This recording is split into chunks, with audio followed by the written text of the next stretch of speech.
ঈদ করতে শ্বশুরবাড়ি যাচ্ছিলাম অটোতে। আমরা সবাইকে ঈদ মোবারক। আসসালামু আলাইকুম সম্মানিত ভিউয়ার্স, আপনারা সবাই কেমন আছেন? আশা করি সবাই ভালো আছেন এবং সবাই সুস্থভাবে ভালোভাবে ঈদ উদযাপন করেছেন। আমি আর আমার হাজব্যান্ড গ্রামে যাচ্ছিলাম ঈদের আগের দিন ঈদ করার জন্য।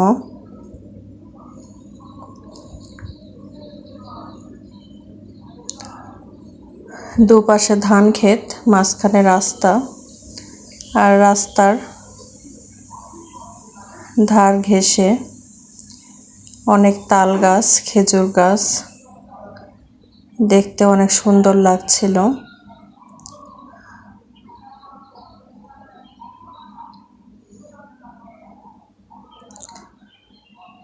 ঈদের পর আর কোনো ভিডিও আপলোড করা হয়নি।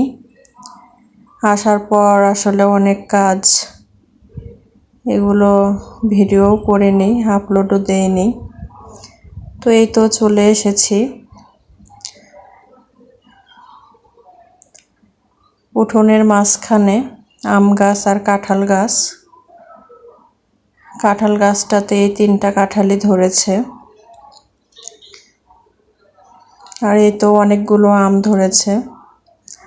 আমগুলো অনেক মিষ্টি, কাঁচা মিষ্টি আম। কাঁচাও মিষ্টি লাগে, পাকলে আরো বেশি মিষ্টি। আমগুলোর একদম আঁশ নেই, অনেক সুন্দর। এখনো পাকেনি, কাঁচা।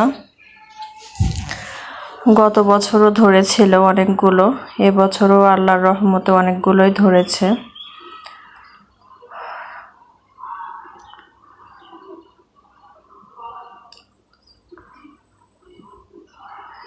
এই তো অনেক বড় আঙিনা, এখানে ধান, সরিষা এগুলো শুকনো হয়।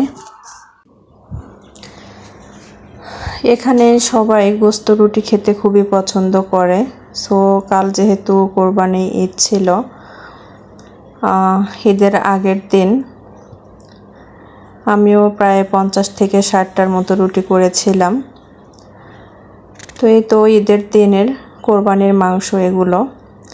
সকাল 9টা থেকে প্রায় 2:30 3টা পর্যন্ত আমরা সবাই মিলে মাংস কেটেছি। অনেক ভালো লেগেছিল। তো এগুলো যেগুলো ভাগ করা হয়ে গেছে সেগুলো নিয়ে এসেছি। তো এখান থেকেই আমি মাংস নিয়ে রান্না করব।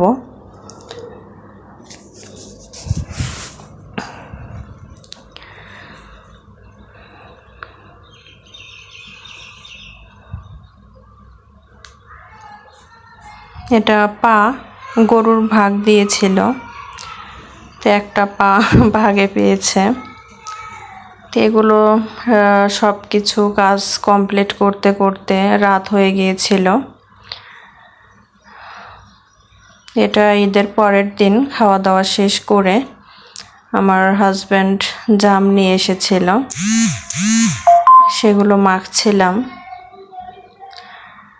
জামের মধ্যে আমি বিট লবণ আর মরিচের গুঁড়ো দিয়ে ভালোভাবে মেখে নিচ্ছি।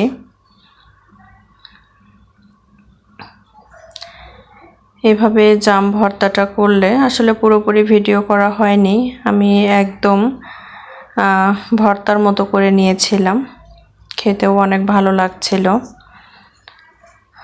এই তো এখানেও আম গাছ, এই পুরোটাই আমাদের এখানে রূপালী আম গাছ। রূপালী আম ধরেছে, অনেকগুলোই ধরেছে।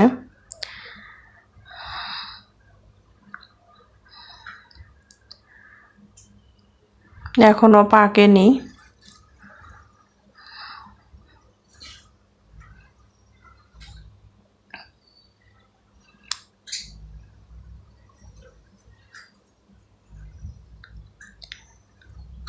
তো আপনাদের কার কেমন কিভাবে ঈদ কাটলো? ঈদের দিন তো সারাদিনই প্রায় কাজের মধ্যেই, কোরবানি ঈদে তো আরও বেশি কাজ থাকে। সন্ধেবেলা অনেক গরম ছিল, তাই আঙিনায় বসেছিলাম। আঙিনায় অনেক সুন্দর বাতাস ছিল।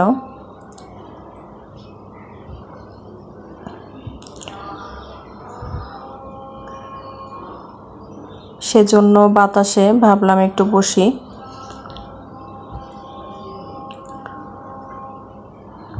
কোথাও ঘুরতে যাওয়া হয়নি, আর যেহেতু গিয়েছিলাম আমরা ঈদের আগের দিন, ঈদের দিন থেকেছি, ঈদের পরের দিন থেকেছি, তারপরের দিনে চলে এসেছি। টোটালি 3 দিন ছিলাম গ্রামে, তারপরে ফিরে এসেছি।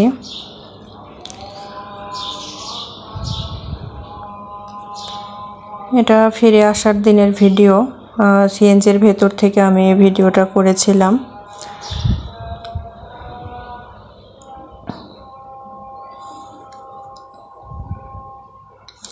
আমার মতো কোন কোন আপুর ঘুরতে যাওয়া হয়নি? আমার তো রমজান ঈদেও কোথাও ঘুরতে যাওয়া হয়নি, প্লাস এই ঈদেও ভেবেছিলাম যে একটু কোথাও যাব, আসলে হয়নি যাওয়া। মাঝে মাঝে একটু ঘুরতে গেলে মনটাও ফ্রেশ হয়, ভালো লাগে। আমি তো আরও অনেক বেশি ঘুরতে পছন্দ করি, কিন্তু আসলে সময়ই হয়ে ওঠে না।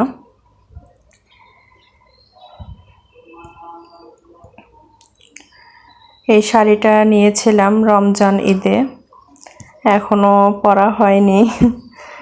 এরকম অনেক ড্রেসে আছে যেগুলো শুধু ঈদে নেই, কিন্তু আসলে পরা হয়ে ওঠে না। ঈদের দিন পরবো, কিন্তু অনেক কাজ থাকে, যে কাজের ভিড়ে আসলে মন চায় না যে নতুন কোনো কিছু পরি। আর যে প্রচণ্ড গরম, সেজন্য আরও পরতে মন চায় না। কোথাও ঘুরতে গেলে সেটা আলাদা ব্যাপার, পরতেও ভালো লাগে। ভেবেছিলাম এই ঈদে শাড়িটা পরবো, নিয়েও গিয়েছিলাম, কিন্তু যেহেতু বের হওয়া হয়নি, সো ওই জন্য পরিও নি। আর শাড়ি পরে তো আসলে কাজ করাটাও কঠিন, এমনিতেও করতে পারি না, পরে থাকতেও পারি না। কিন্তু শাড়ি পরতে আমার ভালো লাগে, যদি কোথাও ঘুরতে যাওয়া হয় সেটা আলাদা ব্যাপার, কিন্তু বাসায় পরে থাকা তো কখনোই পসিবল না, পরিও না। হঠাৎ মাঝে মধ্যে যদি কখনো কোথাও যাই, সেই ক্ষেত্রে পরা হয়। তো ইচ্ছা আছে কয়েকদিনের মধ্যে ইনশাল্লাহ কোথাও একটা ঘুরতে যাব, সেটাও আপনাদের সঙ্গে অবশ্যই শেয়ার করব। তো ভিডিওটি কেমন লেগেছে অবশ্যই জানাবেন। সবাই সুস্থ থাকবেন, ভালো থাকবেন। আল্লাহ হাফেজ।